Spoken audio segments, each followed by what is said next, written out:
The dust swirled in lazy circles around the weathered wooden steps of Henderson's general store, carried by a wind that seemed to whisper secrets from the distant mountains. Sarah May sat hunched against the splintered post, her small frame barely casting a shadow in the late afternoon sun. Her dress, once blue as a summer sky, had faded to the color of old grief, patched and mended so many times that the original fabric was more memory than reality. Days had passed since she'd last eaten a proper meal, and her stomach had long since stopped its angry protests, settling into a hollow ache that she'd grown accustomed to ignoring. The townspeople of Redemption Creek hurried past her with their heads down, some glancing her way with pity that never quite transformed into action. She'd learned not to expect much from their sideways looks and whispered conversations. The stranger noticed her before she noticed him. He was a tall man, weathered like old leather, with eyes the color of storm clouds and hands that spoke of years spent working with rope and iron. His boots made soft sounds on the wooden planks as he approached, spurs jingling a gentle melody that somehow seemed different from the harsh clatter most men made when they walked. He paused before her, his shadow falling across her small form like a shelter she hadn't asked for but desperately needed. When she finally looked up, meeting his gaze with eyes too old for her young face, he saw something there that made his chest tighten with recognition. It was the look of someone who had learned too early that the world could be cruel and indifferent. "Little miss," he said, his voice gentle as morning rain, "who are you waiting for?" Sarah May studied him carefully, the way a wild animal might study a potential threat or salvation. Most adults who bothered to speak to her wanted something, or worse, they wanted to lecture her about proper behavior and the importance of finding her family. This man's voice held neither judgment nor false sympathy, just genuine curiosity tinged with something that might have been understanding. "My papa," she said finally, her voice barely above a whisper. "He said he'd come back for me when he found work. Said it would just be a few days, maybe a week at most." The stranger's jaw tightened almost imperceptibly. He'd seen too much of this territory to believe in convenient coincidences or happy reunions that took months to materialize. How long ago was that, child? 3 weeks, maybe 4. Sarah May's fingers twisted in her tattered skirt. "But he's coming back. He promised he would."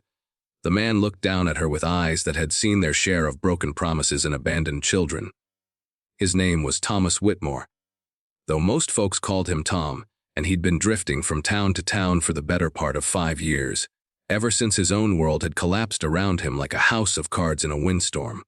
He carried his own ghosts, his own collection of might, have beens and should have dones, but something about this little girl stirred something in him that he'd thought was long dead. "What's your name?" he asked, settling down on the steps beside her, close enough to offer comfort but far enough to avoid making her nervous. "Sarah May Patterson," she said, and then, because her mama had raised her with manners even if the world had since forgotten to show her any, she added, "What's yours?" "Mr. Tom Whitmore." He pulled a piece of hardtack from his pocket, breaking it in half and offering her the larger portion. "You look like you could use this more than I can." Sarah May's eyes widened, and for a moment her careful composure cracked, revealing the desperate hunger beneath. She took the offered food with trembling fingers, trying not to devour it too quickly, trying to maintain the dignity her mama had taught her was more valuable than gold. As she ate, Tom studied the town around them.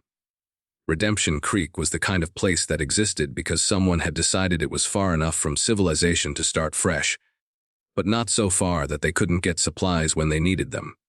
It had a church, a saloon, a general store, and enough houses to call itself a community, but it lacked the kind of warmth that made a place feel like home. "Sarah May," he said carefully, "when was the last time you had a real meal? Something hot, I mean."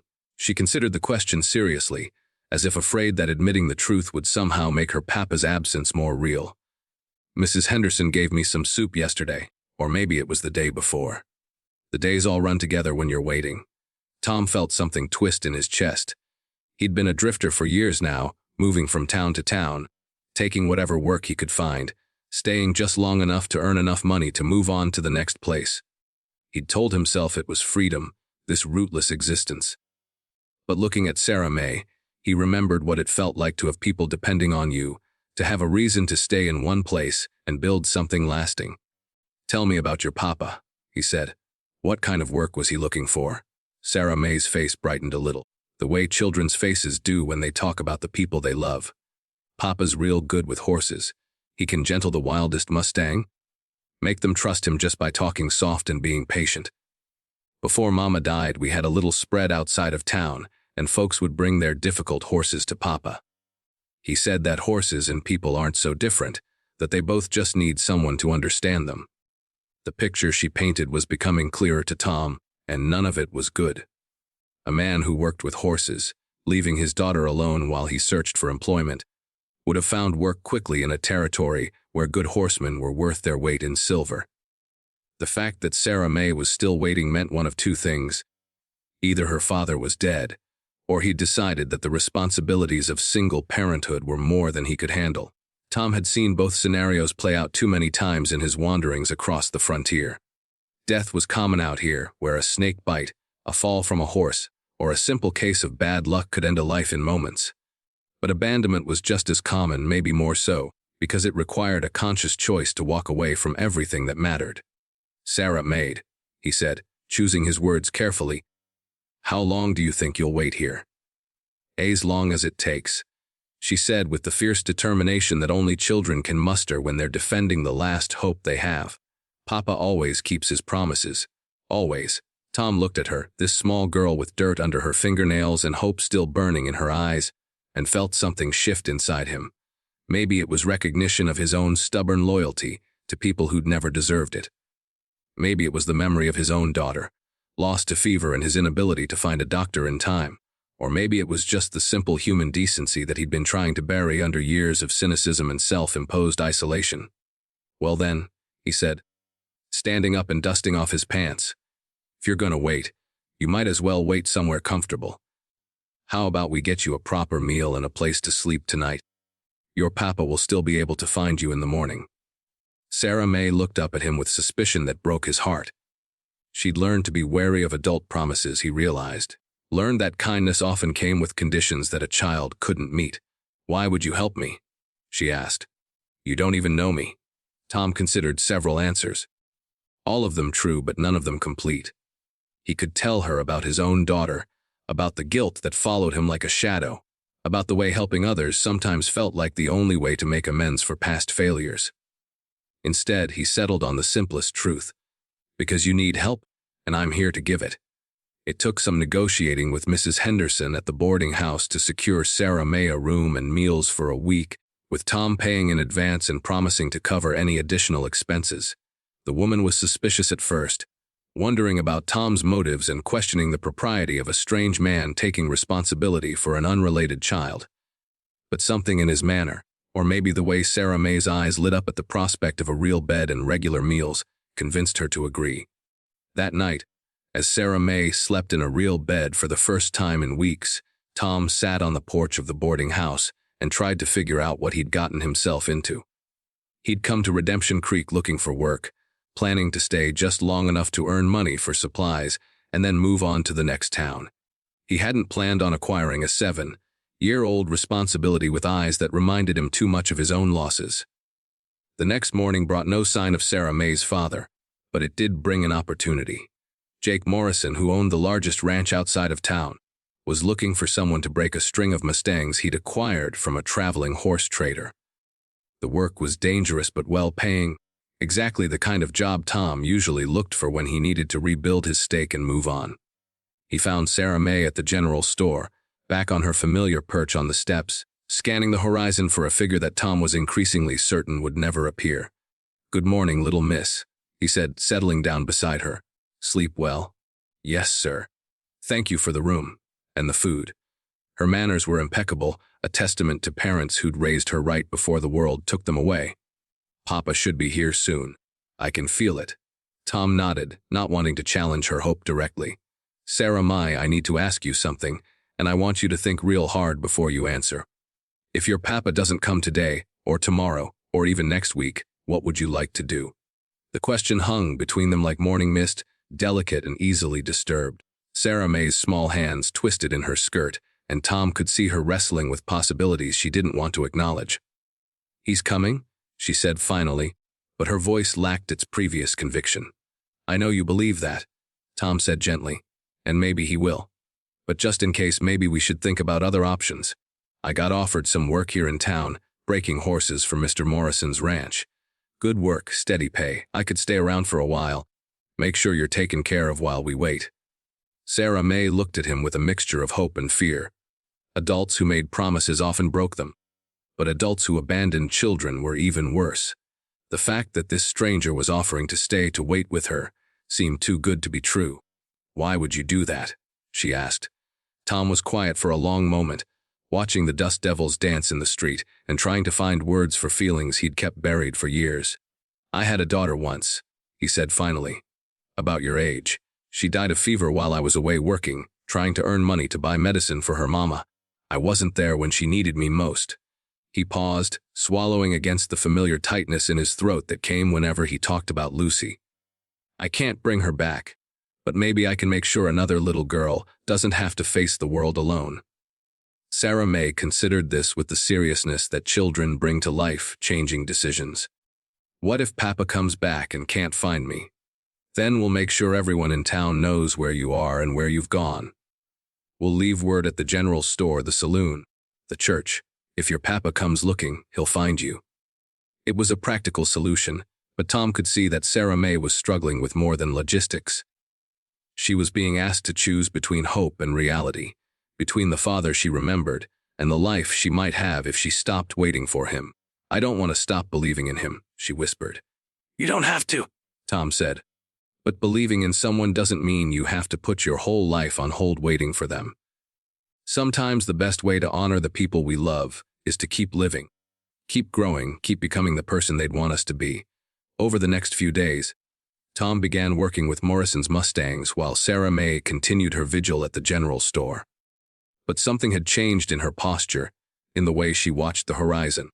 Hope was still there, but it was tempered now with the beginning of acceptance. Tom proved to have the same gentle touch with horses that Sarah May had described in her father. He worked patiently with each animal, never forcing, always listening, building trust one quiet moment at a time.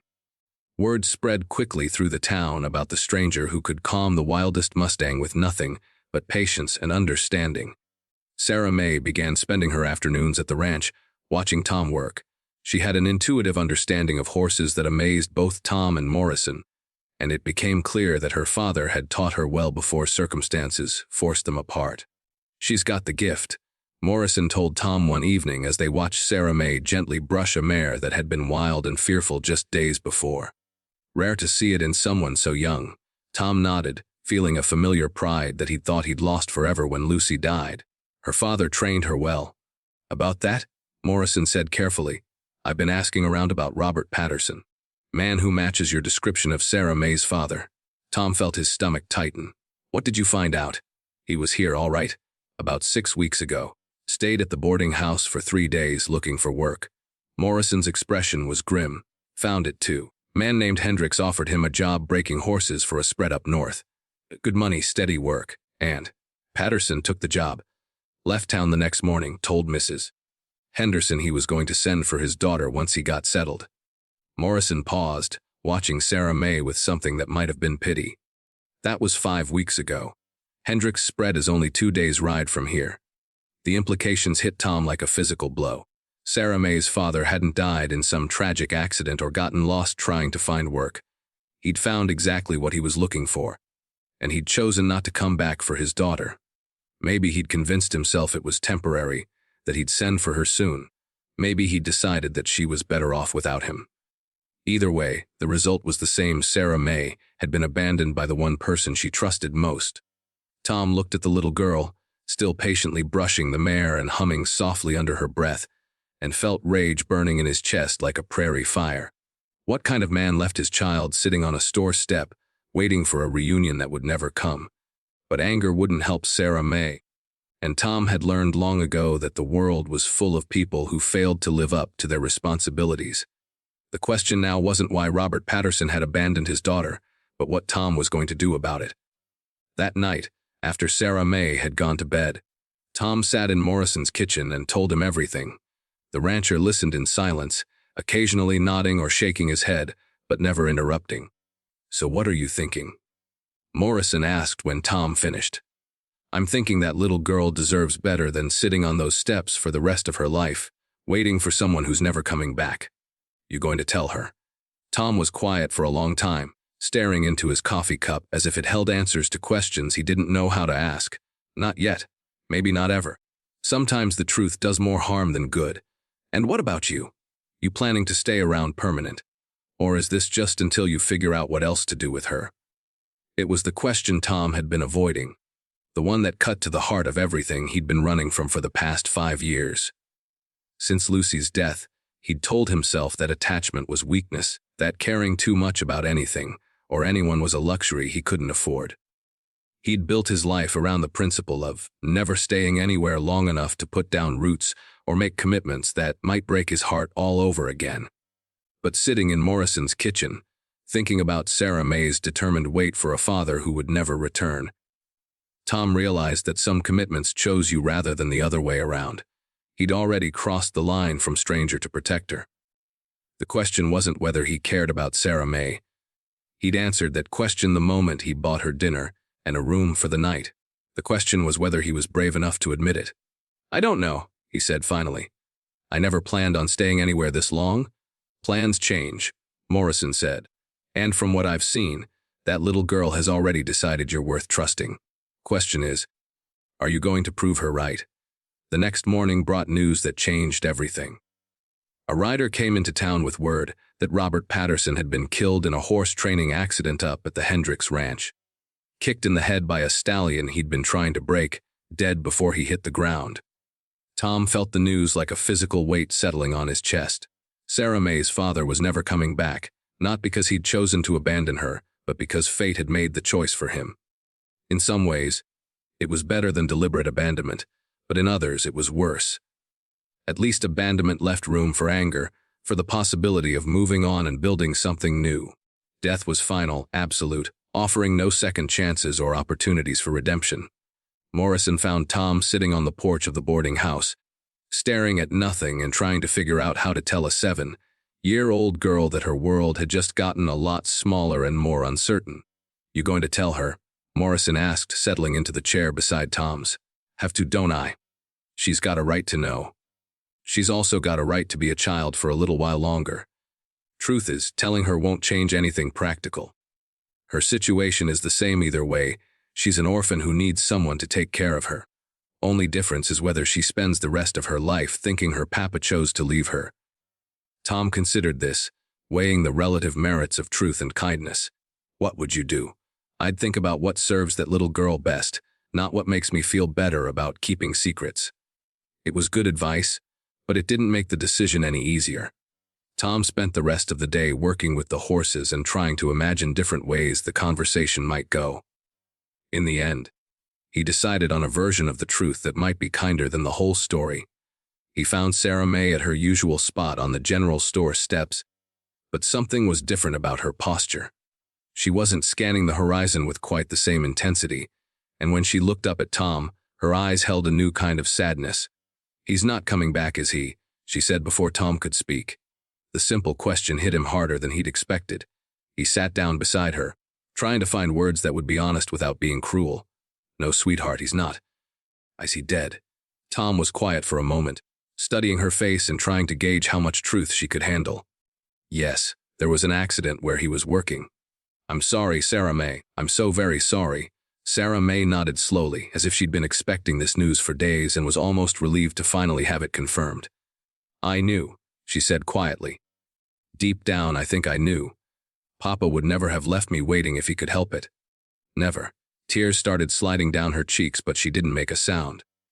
It was the kind of crying that spoke of grief too large for sobs, the quiet weeping of someone who'd lost the last anchor connecting them to the world they'd known.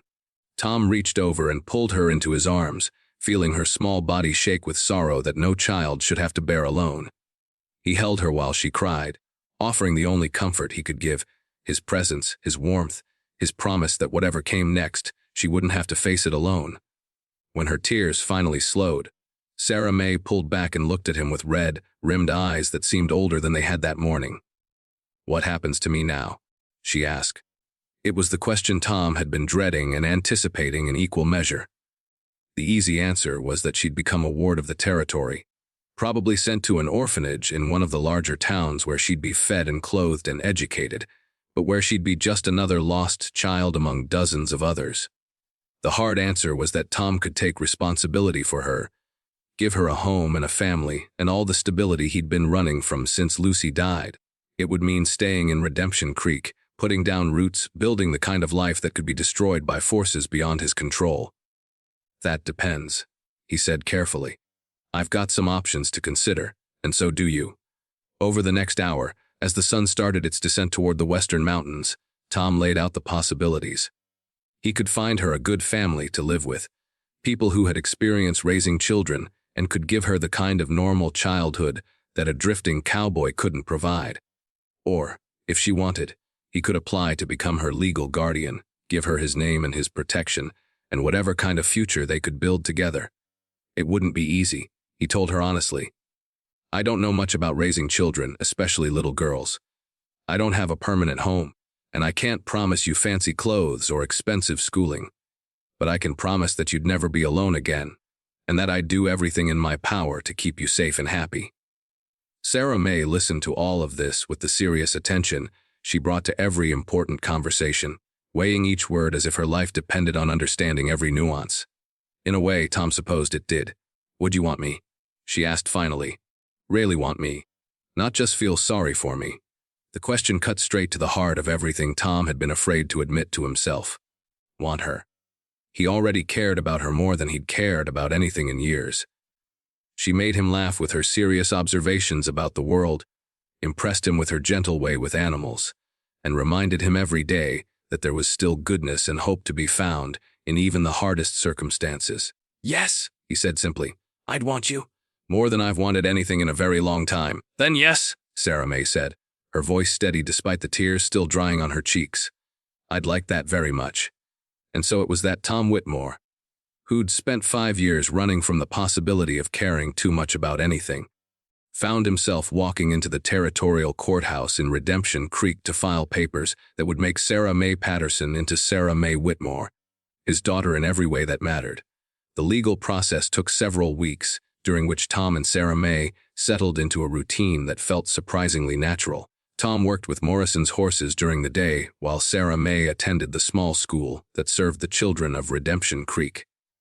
In the evenings, they'd sit on the porch of the boarding house and talk about their day, about the horses, about the future they were building together, one conversation at a time. Morrison, recognizing Tom's value both as a horseman and as someone who might actually stay in Redemption Creek permanently, offered him a partnership in expanding the ranch's horse-breaking operation. It was the kind of opportunity Tom had never allowed himself to consider during his wandering years, a chance to build something lasting, to put down roots and become part of a community. What do you think, Sarah May? Tom asked her one evening as they watched the sunset paint the mountains in shades of gold and crimson. You think you could be happy living on a ranch, helping me gentle horses and build something that might last? Sarah May considered the question with her characteristic seriousness, then smiled with a brightness that Tom hadn't seen since the day he'd first found her waiting on those steps. I think, she said, that home isn't really a place anyway. It's the people who love you and want to keep you safe. And if you want to stay here and build something with Mr. Morrison, then this feels like home to me. 6 months later, Tom Whitmore stood in the main corral of Morrison Ranch, watching Sarah May work with a young filly that had been considered too skittish for human contact. The girl had inherited her father's gift with horses, but she'd added her own special touch, a patience and intuitive understanding that seemed to calm even the most fearful animals. She's something special, Morrison said, joining Tom at the fence.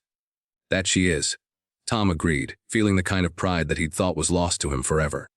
Sarah May looked up from her work with the filly and waved at the two men, her face bright with happiness and purpose. The transformation from the hollow-eyed waif Tom had found on those store steps was so complete that sometimes he had to remind himself that it had really happened, that this confident, laughing child was the same person who'd once sat waiting for a father who would never return. You know, Morrison said, I've been thinking about expanding our operation even more. There's talk of the territorial government wanting to start a program to train horses for the cavalry. Could be good business for a partnership that knows how to gentle wild things. Tom nodded, already seeing the possibilities. It would mean real prosperity, the kind of success that could secure Sarah May's future and give her opportunities he'd never dreamed of providing. More importantly, it would mean that the home they'd built together would have the stability and permanence that every child deserved. As the sun set behind the mountains, painting the sky in brilliant shades of orange and purple, Tom reflected on the strange series of events that had brought him to this moment.